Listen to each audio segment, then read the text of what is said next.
ಎಲ್ರಿಗೂ ನಮಸ್ಕಾರ. I am god. ನಾನು ಫಸ್ಟ್ ಐ ಆಮ್ ಗಾಡ್ ಅಂತಿರೋ ರವಿ ಬಗ್ಗೆ ಮಾತಾಡಲ್ಲ, ಐ ಆಮ್ ಗಾಡ್ ಡ್ಯಾಡ್ ಬಗ್ಗೆ ಮಾತಾಡ್ತೀನಿ. ಫಸ್ಟ್ ಬಸವೇಗೌಡರು ಫಸ್ಟ್ ಟೈಮು ನಿಮ್ಮ ಹೋಟ್ಲಲ್ಲಿ ಒಂದು ಪಾರ್ಟಿ ಕೊಟ್ಟಿದ್ದೀನಿ ನಮಗೆ ವಿಚಾರಿಗೆ. ತುಂಬ ನಾವು ಎಷ್ಟೋ ಜನ ಮೀಟ್ ಮಾಡ್ತಿರ್ತೀವಿ, ಕೆಲವು ಮುಖಗಳು ಕೆಲವು ವ್ಯಕ್ತಿಗಳು ಮಾತ್ರ ಮನಸ್ಸಲ್ಲಿ ಇಟ್ಕೊಂಡ್ಬಿಡ್ತಾರೆ. ಅದೇ ಥರ ನಿಮಗೆ ಗೊತ್ತಿರ್ಬೋದು, ಅವತ್ತಿಂದ ಇವತ್ತಿಗೂ ನನಗೆ ಟಚಲ್ಲಿದ್ದೀನಿ, ನೀವು ಟಚಲ್ಲಿದ್ದೀರಾ. ರವಿ ಗೊತ್ತಿತ್ತು ನಿಮ್ಮ ಮಗ ಅಂತ ಅವ್ರು ಬಂದಾಗ ಗೊತ್ತಿತ್ತು. ಅವ್ರು ಹೇಳಿದ್ರು ಬಂದು ನಾನು ಸಿನಿಮಾ ಇನ್ನೂ ವರ್ಕ್ ಮಾಡ್ತೀನಿ ಅಂತ. ಸಹಜವಾಗಿ ಅನಿಸಿತ್ತು. ಆಮೇಲೆ ನನಗೆ ಡೈರೆಕ್ಷನ್ಗೆ ಬಂದು ಸ್ಕ್ರಿಪ್ಟಿಂದ ಸ್ಟಾರ್ಟ್ ಆಗಬೇಕು, ಸ್ಕ್ರಿಪ್ಟಿಂದ ಮತ್ತೆ ಬಂದರೆ ಗೊತ್ತಾಗಲ್ಲ ಅನ್ನೋದಕ್ಕೋಸ್ಕರ ನೀವು ಒಂದು ಸ್ವಲ್ಪ ಅವಾಯ್ಡ್ ಮಾಡಿದೆ.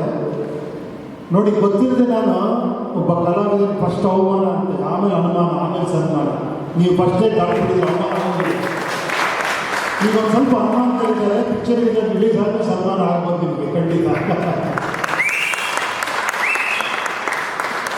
ಸೊ ಅವತ್ತಿಂದ ಸಂಬಂಧ ನಮ್ಮದು ನಿಮ್ಮದು ಅದೇ ಥರ ರವಿಯವ್ರದ್ದು ಸಂಬಂಧ ಆಯಿತು. ನಮ್ಮ ಜೊತೆಯಲ್ಲಿ ಪಿಕ್ಚರ್ ಮಾಡಿದ್ರಿ, ಡೈರೆಕ್ಷನ್ ಡಿಪಾರ್ಟ್ಮೆಂಟ್ ಎಲ್ಲ ವರ್ಕ್ ಮಾಡಿದ್ರು. ತುಂಬ ಸಹಾಯ ಮಾಡಿದೆ ನನಗೆ. ತುಂಬ ಇಲ್ಲ ಹೇಳ್ತಾರೆ, ನನಗೆ ಇದೆಲ್ಲ ಗೊತ್ತೇ ಇಲ್ಲ ನಿಜವಾಗ್ಲೂ. ಮಂಜ ಹೇಳಿರೋದು, ನೀವು ಪಕ್ಕದಲ್ಲಿ ಇದೆಲ್ಲ ಹೇಳಿದ್ರೆ ಇನ್ನು ನಾವು ಕೆಲಸತಿ ಈ ಸಿನಿಮಾದಲ್ಲಿ ಇನ್ವಾಲ್ವ್ ಇಷ್ಟೊಂದು ಕೆಟ್ಟದಾಗಿ ನಾವು ನಡ್ಕೊಂಡ್ಬಿಡ್ತೀವ ಅನ್ಸುತ್ತೆ ಕೆಲಸತಿ. ಅಲ್ಲ, ಗೊತ್ತಿಲ್ಲ ನನಗೆ ಇಷ್ಟೊಂದು ನಿಮಗೆ ಈ ಥರ ಯಾರೋ ಹೋಗಿ ಅಂತ ಹೇಳಿರೋದು, ಅದೆಲ್ಲ ನನಗೆ ಗೊತ್ತೇ ಇಲ್ಲ. ನನಗೆ ನೀವು ಬರ್ತಿದ್ರಿ, ಎಲ್ಲರ ಜೊತೆ ಇರ್ತಿದ್ರಿ ಅಂತ. ನನಗೆ ಡೈರೆಕ್ಷನ್ ಡಿಪಾರ್ಟ್ಮೆಂಟಲ್ಲಿ ಯಾಕೆ ಆಗಲಿಲ್ಲ, ನನಗೆ ಸ್ಕ್ರಿಪ್ಟ್ ಇದ್ದಿರಲಿಲ್ಲ. ಒಂದೇ ಕಾರಣ, ನೀವು ಲಾಸ್ಟಲ್ಲಿ ಬಂದು ಜಾಯಿನ್ ಆಗಿದೆ. ಓಕೆ, ಸಂತೋಷ. ನೋಡಿ, ಇವತ್ತು ನೀವು ಒಂದು ಸಿನಿಮಾ ಡೈರೆಕ್ಟ್ ಮಾಡಿದ್ದೀರಾ. ಆಮೇಲೆ ಎಲ್ಲದಕ್ಕಿಂತ ಆಶ್ಚರ್ಯ ಅಂದರೆ ಐ ಆಮ್ ಗಾಡ್ ಅಂತ ಹಾಕ್ಬಿಟ್ಟು ಡೆವಿಲ್ ಮುಖ ಹಾಕ್ಬಿಟ್ಟಿದ್ದಾರೆ ನಾಡೊಳಗಡೆ. ಅದೇ ಆಶ್ಚರ್ಯ. ಏನು ಸರ್, ಇದೆಲ್ಲ ಇಷ್ಟು ಭಾಳ ವಿಚಿತ್ರವಾಗಿದೆ. ತುಂಬ ಚೆನ್ನಾಗಿ ಕಾಣಿಸ್ತಿದ್ದೀರಾ, ತುಂಬ ಚೆನ್ನಾಗಿ ಆ್ಯಕ್ಟ್ ಮಾಡಿದ್ದೀರಾ. You are also looking very beautiful, you acted very well. I wish you all the best. ಆಮೇಲೆ ಈ ಸಿನಿಮಾದ ಮಾಡಿರೋ ಎಲ್ಲರಿಗೂ ಕೂಡ ಒಳ್ಳೆಯದಾಗಲಿ. ಖಂಡಿತ ನೀವು ಹೇಳಿದ್ರಲ್ಲ, ಸೂಪರಾಗಿ ಹೇಳಿದ್ರಿ. ನೀವು ಪಿಕ್ಚರ್ ಚೆನ್ನಾಗಿದ್ದರೆ ಕೇಳಿ ಬನ್ನಿ ಅಂತಲ್ಲ, ಅದು ಸೂಪರ್. ಅದು ಕಾನ್ಫಿಡೆನ್ಸ್ ಅನ್ನೋದು. ಏನು ಹೇಳಿ, ಸುಮ್ಮನೆ ನೋಡಿ ಅನ್ನೋದಕ್ಕಿಂತ ನನ್ನ ಪಿಕ್ಚರ್ ನೋಡಿರೋದನ್ನ ಕೇಳಿ ಚೆನ್ನಾಗಿದೆ ಅಂದರೆ ಮಾತ್ರ ಬನ್ನಿ, ಅದೆಲ್ಲ ಸೂಪರ್. ಅದು ಖಂಡಿತ ನನಗೇನೋ ಅನ್ನಿಸ್ತಾ ಇದೆ. ಟ್ರೈಲರ್ ನೋಡಿದೆ, ಸಾಂಗ್ ನೋಡಿದೆ. ಆಮೇಲೆ ನನಗೆ ಗೊತ್ತು ನೀವು ಎಷ್ಟು ಸುಮಾರು ಒಂದು 2 ವರ್ಷದಿಂದ ಈ ಸಿನಿಮಾ ಮಾಡ್ತಿದ್ದೀರಾ. ನಿಮಗಿಂತ ಜಾಸ್ತಿ ನನ್ನ ಸಂದೀಪ್ ಇದ್ದಾರಲ್ಲ, ತುಂಬ ಹೇಳ್ತಾರೆ, ಅಲ್ಲ ರೀ 2 ವರ್ಷದಿಂದ ಸರ್ ಅವ್ರು ಕಾಂಪ್ರಮೈಸ್ ಆಗಲ್ಲ ಸರ್ ಅವರು ಒಂದು ಸಾಂಗ್ ಮಾಡೋದಕ್ಕೆ 1 ತಿಂಗಳು ಪ್ರಿಪ್ರೇಷನ್ ತೊಗೊತಾರೆ ಸರ್. ಈ ಥರ ನೀವು ಮಾಡ್ಕೊಂಡು ಬಂದಿದ್ದೀರಾ ಈ ಸಿನಿಮಾನ.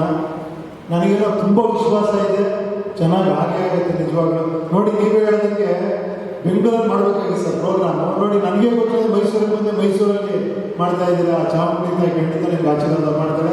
ಎಲ್ಲದಕ್ಕಿಂತ ನಿಮ್ಮ ಅಪ್ಪ ಅಮ್ಮನ ಆಶೀರ್ವಾದ ನಿಮಗಿದೆ. ಖಂಡಿತ ಒಳ್ಳೆಯದಾಗುತ್ತೆ, ಎಲ್ಲರಿಗೂ ಒಳ್ಳೆಯದಾಗಲಿ. ಇನ್ನೊಂದು ವಿಷಯ ಇದೆಯಾ? ಇಲ್ಲಿರೋ ಬಹುತೇಕರು ನಿಮ್ಮ ಕೆಲಸ, ನಿಮ್ಮ ಸಿನಿಮಾಗಳು, ನಿಮ್ಮ ವ್ಯಕ್ತಿತ್ವದ ಅಭಿಮಾನಿಗಳಿತ್ತು. ಅವರೆಲ್ಲರೂ ಪರವಾಗಿ ಪರವಾಗಿ ಒಂದು ಈ ಐ ಆಮ್ ಗಾಡ್ ಟೈಟಲ್ ನಿಮ್ಮ ಸ್ಟೈಲ್. ಅವಾಗ 2-3 ಸಲ ಒಂದೊಂದು ಸೆಂಟೆನ್ಸಲ್ಲಿ ಹೇಳಿದ್ರಿ, ಬಟ್ ನಿಮ್ಮ ಸ್ಟೈಲಲ್ಲಿ ಬರಲಿ ಸರ್. ಅದು ಟು ದಟ್ ಯಾವ I am god. God is great. God is great.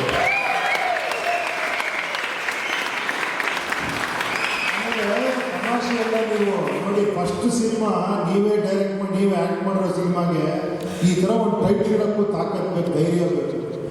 ತಮಾಷೆ ಎಲ್ಲ ಎಷ್ಟು ಕಾನ್ಫಿಡೆಂಟ್ ಏನು ಗಾಡ್ ಅಂತ ಫಸ್ಟ್ ಸಿನಿಮಾಗೆ ಇದ್ದಿದ್ದೀರಾ ಹೆಸರು. ನೀವು ಡೈರೆಕ್ಟ್ ಮಾಡೋ ಸಿನಿಮಾಗೆ ಅದರೊಳಗೆ ಅಷ್ಟೇನೋ ವಿಷಯ ಇದ್ದೇ ಇರುತ್ತೆ, ಇಲ್ಲ ಹೆಸರು ಬರಲ್ಲ ಅಲ್ಲಿ. ಆ ಗಾಡನ್ನ ಹೆಸರು ಹೇಳೋಕ್ಕೂ ಒಂದು ತಾಕತ್ತು ಬೇಕು. ಮಾಡಿದ್ದೀರಾ, ಖಂಡಿತ ಆ ಗಾಡಿ ನಿಮ್ಮನ್ನು ಕಾಪಾಡ್ತಾನೆ. ಏನು ಸರ್?